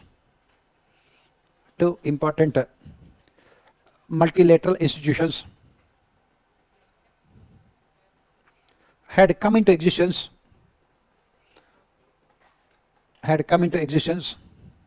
in the form of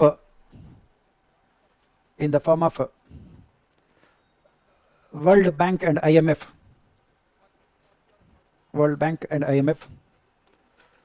To provide financial assistance. In the form of World Bank and IMF to provide financial assistance to member countries.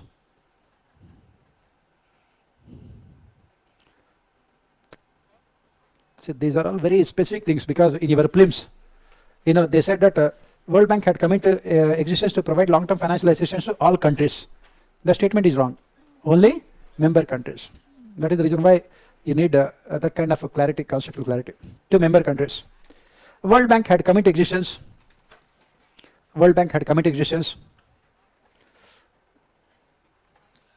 To provide long-term financial assistance. To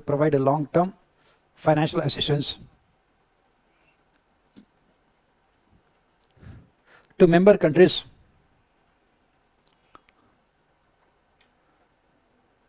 for industrialization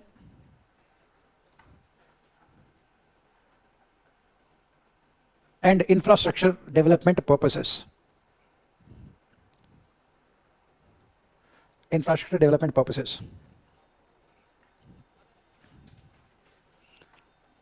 Latin American countries, next paragraph. Latin American countries, Sub-Saharan African countries,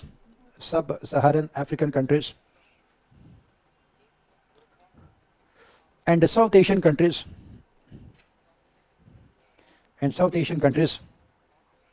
had taken loans from World Bank.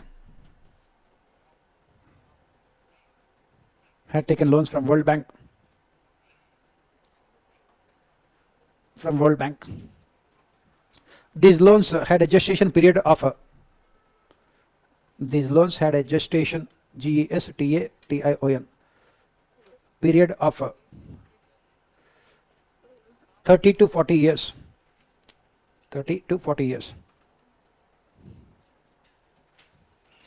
Since most of these countries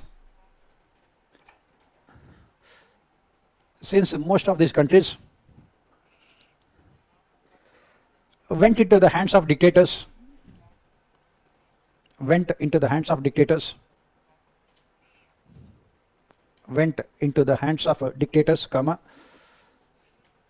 the financial assistance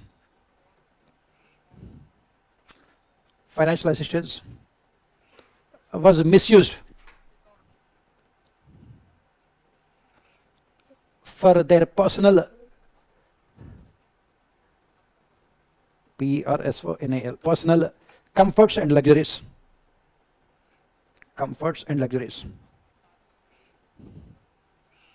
By 1980s,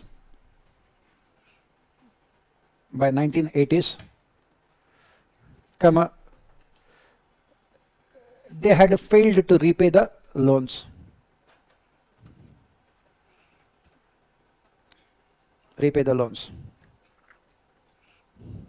Since since it is a sovereign debt,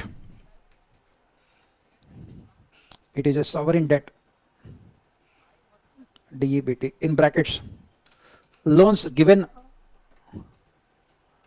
on the basis of sovereignty of a nation,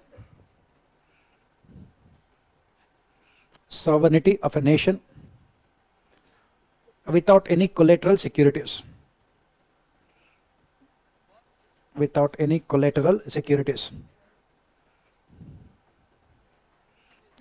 You can close the brackets. World Bank could not recover them. World Bank could not recover them.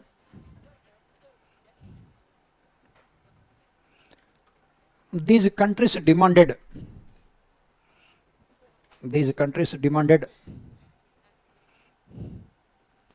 that fresh loans should be given to them.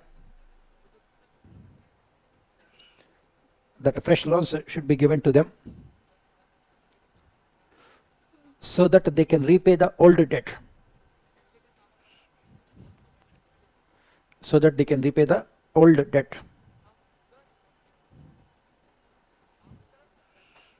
World Bank had agreed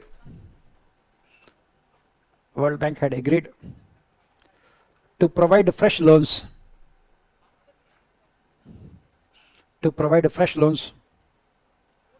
but with certain conditionalities.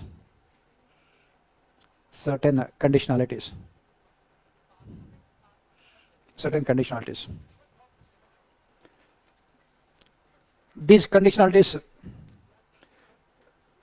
in 1980s were popularly known as a Washington Consensus.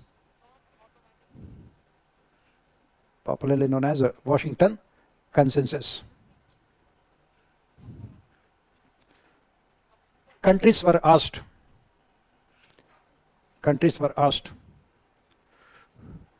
to cut down their fiscal deficits,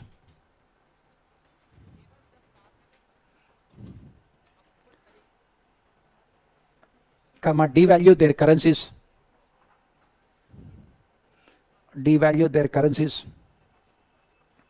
open up their economies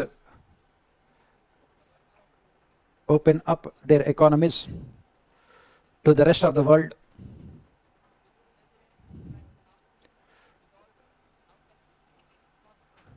in brackets globalization.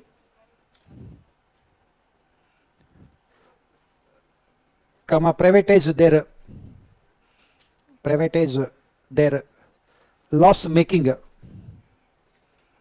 public sector enterprises, in brackets privatization.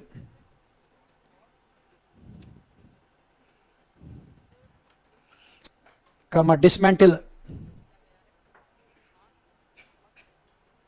their excessive rules and regulations,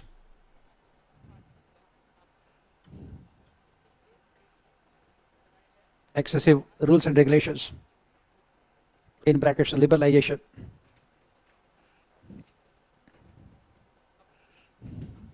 Next paragraph. Within the political and administrative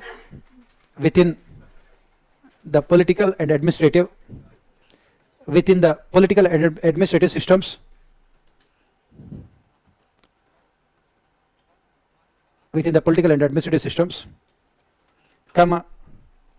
they were asked to implement, they were asked to implement many governance reforms. Many governance reforms. All these reforms combined together, all these reforms combined together are popularly known as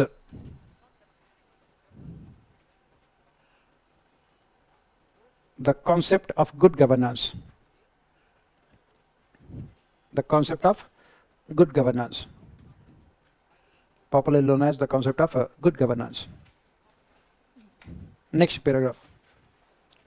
Governance is a neutral term. Governance is a neutral term wherein it talks about the process of taking decisions and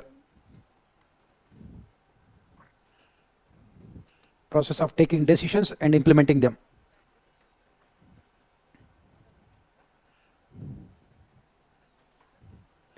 Good governance is a qualitative term.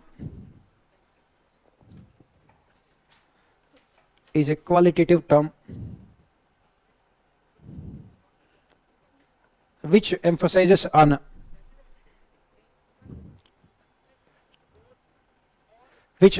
on certain parameters to be followed, certain parameters or standards to be followed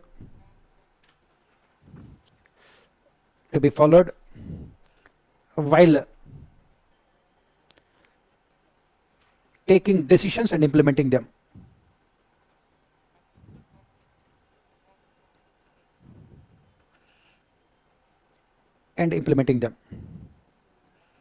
Next paragraph. The objective of good governance. The objective of good governance is to maximize welfare.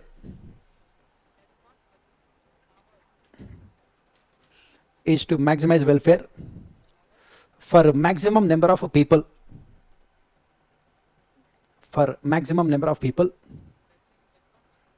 And for longest periods of time.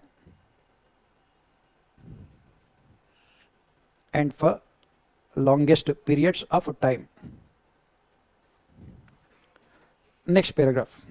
World Bank has identified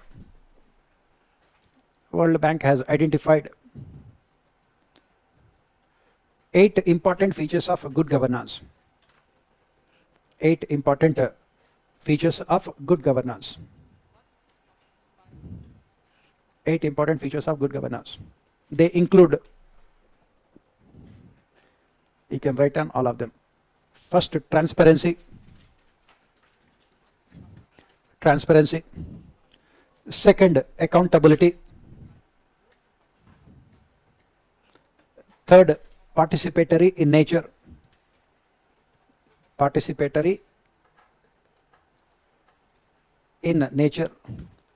Fourth, consensus oriented. CONSENSUS oriented. Fifth, rule of law. Next, economy and efficiency. ECONYMY, economy and efficiency. Next, seventh, inclusiveness and equity.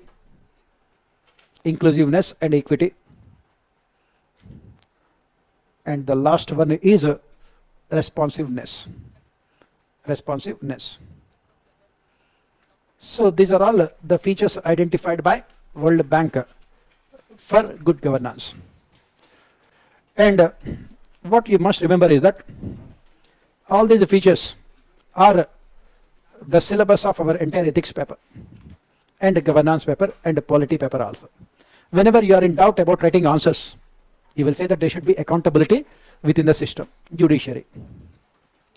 Whenever you are in doubt about writing answers, you should say that there should be participation of citizens. We must transform our representative democracy into participatory democracy. And again, whenever you are in doubt about writing answers to polity, you say that what we require is rule of law. So if you remember all these 8 features, it means that your preparation for polity, governance and ethics papers is over. You don't have to remember anything. And write about any of these features whenever you are in doubt. The examiner, as usual, will have tears in his eyes, looking at your in-depth knowledge of the subject. Out of 10 marks, he will give you 1 more 0, 100 marks also. You have to remember all these features. You have to remember all these features. Very, very important. So let us look at all of them one by one. What is transparency? So how we are going to discuss all of them? We will start with why do we need this one? What is it? Right? Because transparency will be spending a lot of time, on RTI, right to information. One full class will be spending only on transparency, because these 2 words, transparency and accountability, they have been repeated so many times in our syllabus by UPSC in both governance as well as ethics papers. Of course, there is neither transparency nor accountability in the functioning of UPSC. That is a different thing. We will not go into all those what you call the sensitive subjects, right? For example, you are writing your main examination. You are writing only for 100 marks, but when the final results come, you are getting 125 marks. How? Why? We don't know. Because UPSC will never give you your mains answer sheet. They will never give you your mains answer sheet.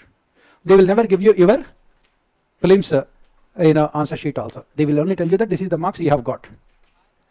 And it is like, once it comes out of UPSC, can you do anything? Nothing. It is like a paste coming out of toothpaste. Can you put it back? Can you put it back? Yes? Very good. Okay. That is the reason why you are here. Otherwise,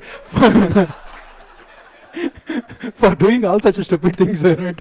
Why do you have to waste your time in doing those things? Right. So, as I said, that is the problem. You have not learnt lessons. We have completed entire polity classes.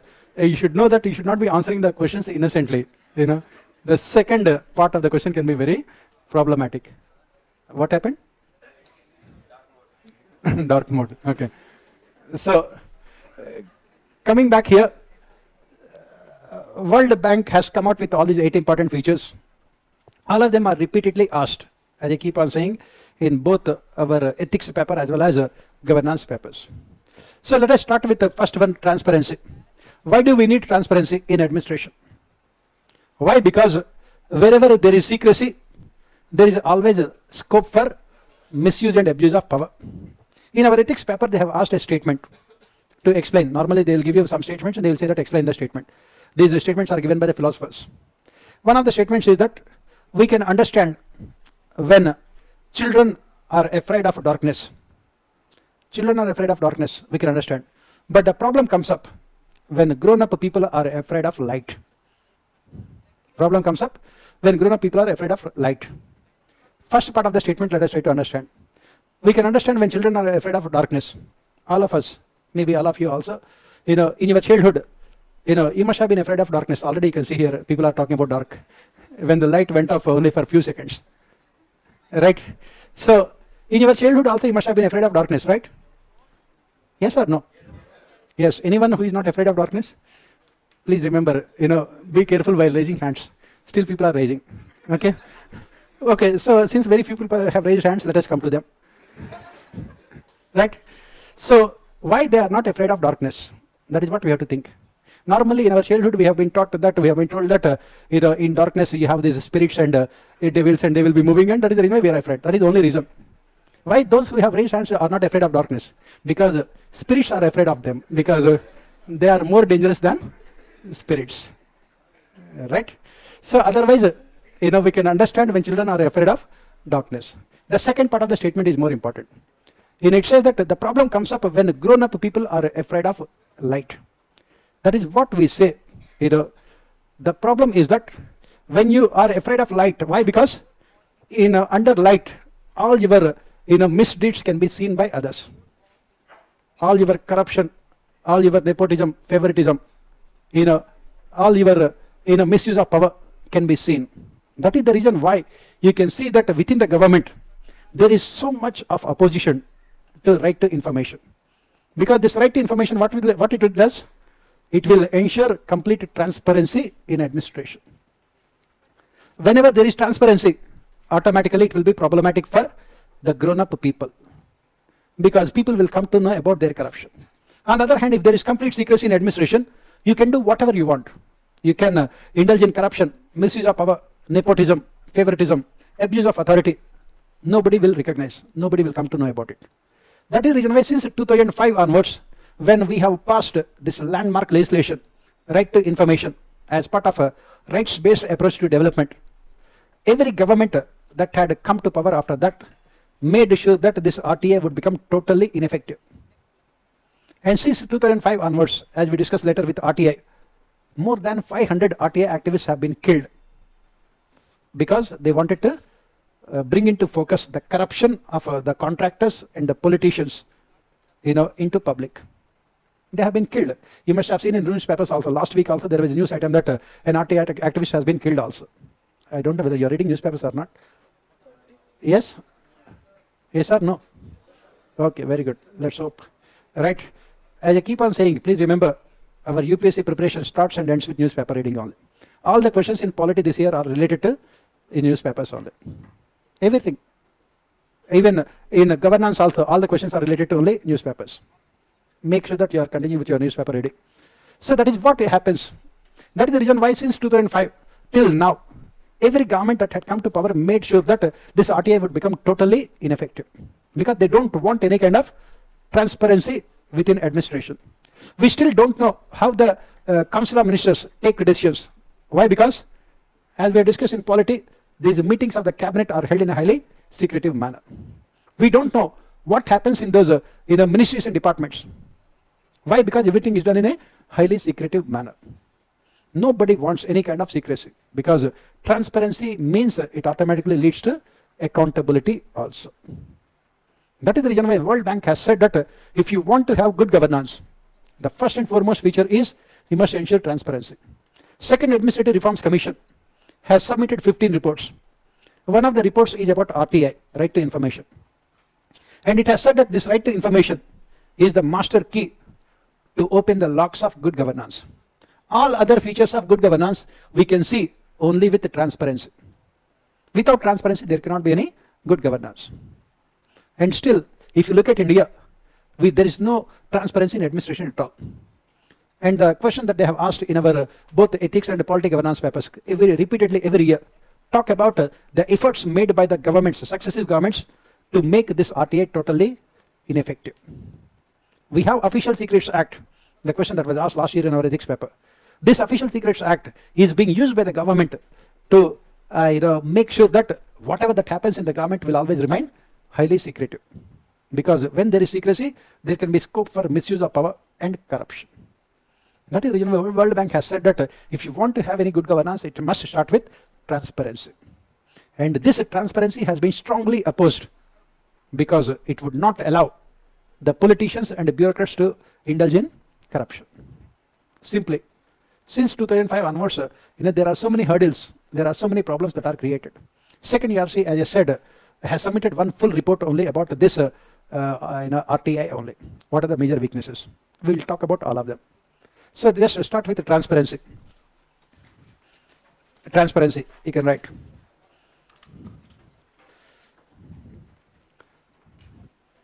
High levels of secrecy. High levels of secrecy is one of the important high levels of secrecy is one of the important features of bad governance.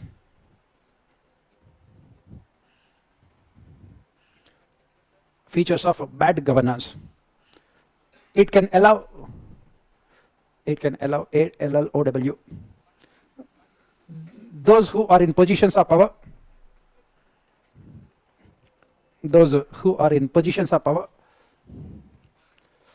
to indulge in corruption, to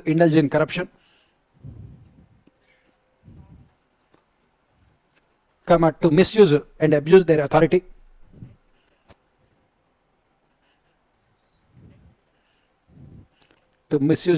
authority, and to indulge in nepotism, nepotism, nepotism, and favoritism,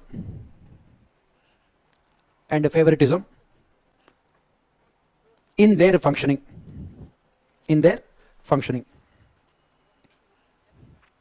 Next paragraph. World Bank has rightly identified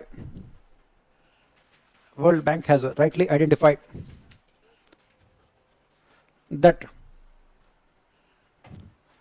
transparency in administration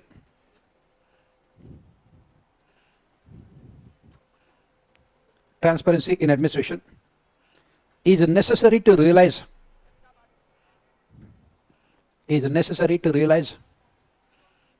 the objectives of good governance.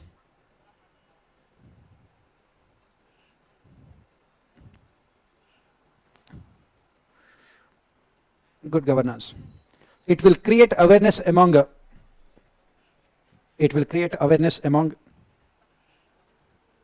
the citizens regarding the functioning of their governments,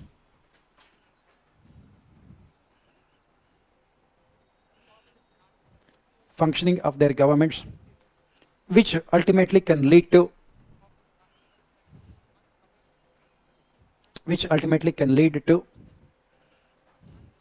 demand for participation and accountability.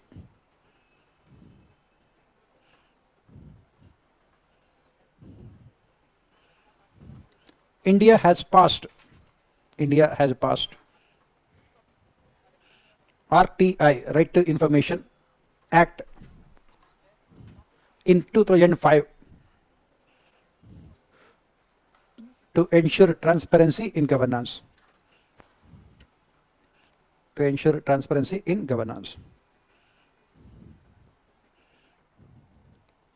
Right. As I said, we will have one full class about only RTI, because this RTI is very important from both governance and ethics.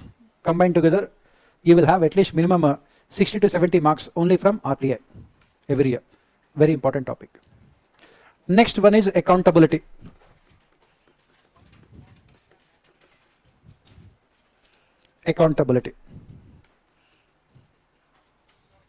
What is this accountability, and why this accountability is important? So what exactly do we mean by accountability? Accountability means we are making a person legally responsible for his actions.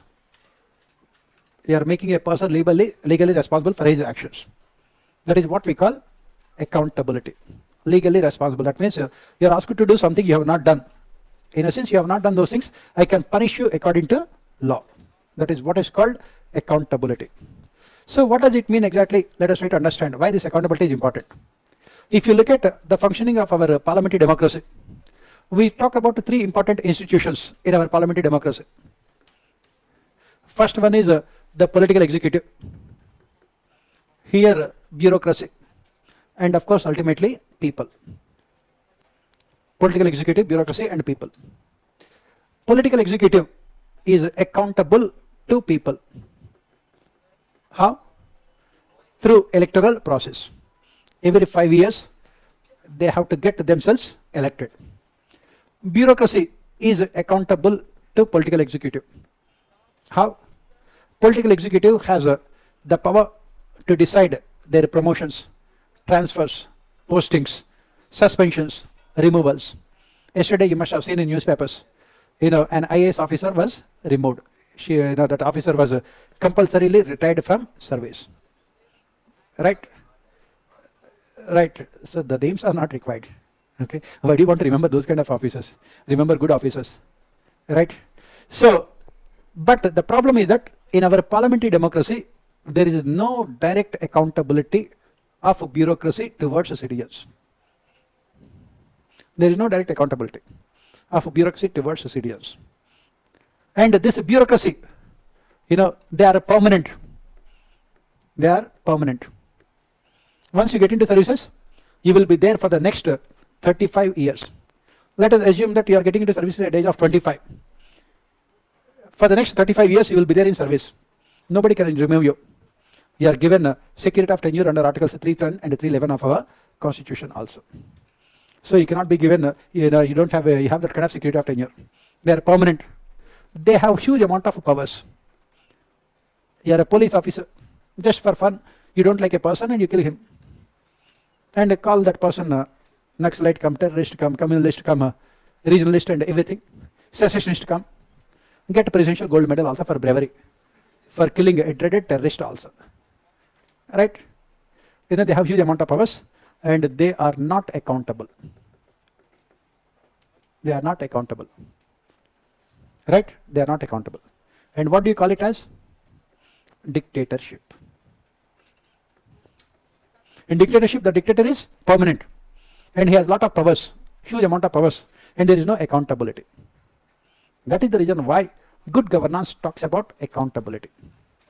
There must be accountability at each and every level within the administration. There must be accountability. When we are paying money for the services, why can't we get 24-hour safe drinking water?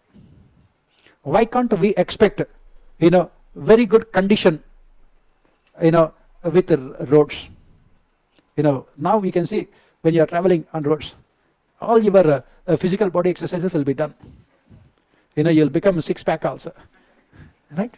Because you're moving up and down and sideways and everything, all kinds of exercises, right? Because of the condition of the roads. When the government is collecting so much of taxes from us, what is the money? Where is the money going on? And why the government hospitals are so filthy? Why in government hospitals there is more safety and security for rats than people, right? And why in the government schools the quality of education is so bad? According to All India School Education Report, ASER, 9th standard students cannot read or do the sums of 2nd standard. I am not talking about you people, because for you people the standards are very high, 1st standard only, right? What is the reason why? See, what is the reason why people in India do not want to pay taxes? Why? Because after paying so much of tax, what are the basic minimum services the government is providing to us? Look at Delhi. We are coming to this month of October, and then we have this Diwali. During the time of Diwali, the pollution levels are so high that World Bank is always in amazement about the people of Delhi. How can they live with so much of pollution also?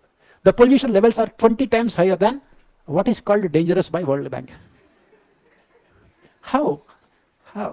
You only talk about 7 wonders. This is the first wonder. How can? So why should we have so much of pollution when we are paying? That is what we say accountability. And what our politicians and bureaucrats have done is that they made sure that they are never accountable for their actions. For example, once we elect our political executive, for the next 5 years, is there any accountability? No, there is no accountability. As we discussed in our polity, for the next 5 years, what we can have is only electoral dictatorship. If the ruling political party has absolute majority in both the Lok Sabha and Rajya Sabha, they can do anything and everything. They can amend any part of the constitution. And the role of judiciary is only post-mortem in nature. And is there any accountability? Not at all.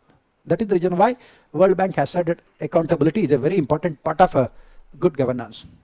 From the topmost level to the lowest level, there should be accountability in administration. Then only administration can be efficient also. When the roads are not cleaned properly, there is no accountability. When there is so much of pollution, there is no accountability. When there is no safety and security to the lives of the people, there is no accountability in the system. When the number of cases are pending with our judiciary, there is no accountability. That is what we say. And that is the reason why we say this accountability is one of the most important features of good governance. That is what you write, accountability.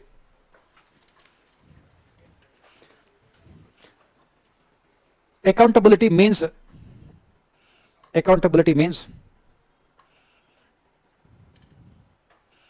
making the concerned person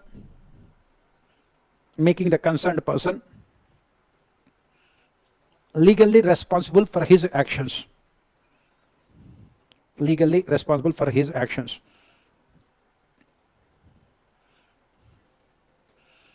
India has inherited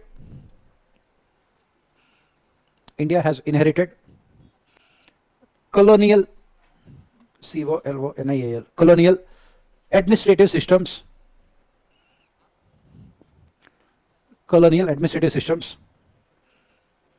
wherein the Britishers deliberately made sure that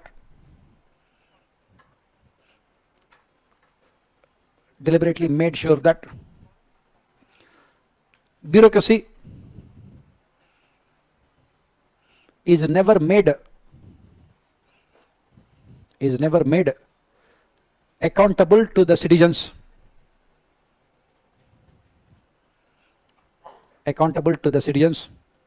for their actions. It led to inefficiency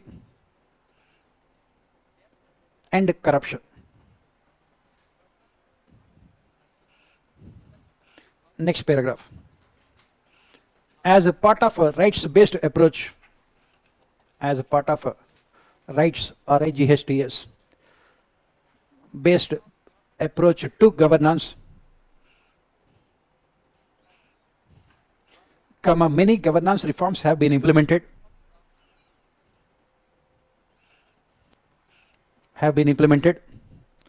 to ensure accountability. Many governance reforms have been implemented to ensure accountability of administrators, including citizen charters,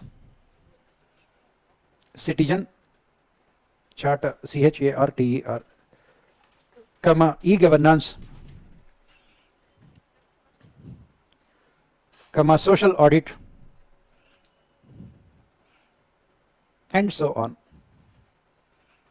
We will be talking about all of them to ensure accountability. Why? Because we have inherited the British administrative systems, which deliberately made sure that bureaucracy would never be made accountable. That is what, if you want, you can take this. Anyway, I will be dictating this also later. As we proceed, I will come to all these things. Right? Yes. Local self-governments, you can talk about local self-governments in terms of participation, but not accountability. Gram Sabhas, participation. Next feature of good governance is, what did you write? Participatory. Okay, participatory. We say participatory in nature. That is what we said. So what exactly this participatory in nature? Let us try to understand. As we have mentioned, in our country we have only representative democracy. So participation of citizens in democracy ends the moment they vote in elections. As we discussed in polity also, sovereignty of citizens can be seen only for those few seconds when they stand in front of EVMs, electronic voting machines. After that, there is neither sovereignty nor participation. For the next 5 years, simply they cannot participate in governance. All the decisions are taken by people elected representatives without consulting the people. Again, as I said, we don't know who is the contractor who is responsible for maintenance of our roads. We don't know how much amount of money the government is paying to the doctors in the government hospitals, because there is no participation here. We cannot decide anything for ourselves. That is the reason why good governance says that it should be participatory in nature. People should be given opportunities to participate in decision making as well as implementation processes. How this is possible? By transferring power to the people at the lowest level. We spoke about Gram Sabhas. Let the Gram Sabha be the basic unit of administration. Let all the decisions taken by the people through participation and consensus. Similarly, in the urban areas, let there be what we call ward committees, wherein the people of that locality come together and take decisions. What should be the condition of roads? What about the drinking water? What about the electricity? What about the maintenance of the local parks? What about the maintenance of the local schools and hospitals? Everything should be given to the people. How they can be given to the people? With the help of what we call citizen charters, participatory in nature. So this is what we say participatory. Why? Because we have only representative democracy. Unfortunately, it has not resulted in participatory democracy. So give power to the people. Democracy is all about sovereignty of citizens. That is what we call participatory. So is it time? Okay, I can see people are looking at me with so much of impatience. He's talking about good governance all the time but not implementing in the class. Please remember, all these features of good governance are there only for us to write. But there is neither accountability in the class nor transparency. Never participation. It is only dictatorship. Right? So tomorrow we will look at all these features of good governance. Then, as I said, we will talk briefly about corruption, so that we can look at all other reforms also. I think we have classes tomorrow and till Sunday. I think we have classes. Why do you want to come on Sundays also? Jobless growth, right? Right. Huh? I did not get you. Okay, very good, very good. You remember all the things, right?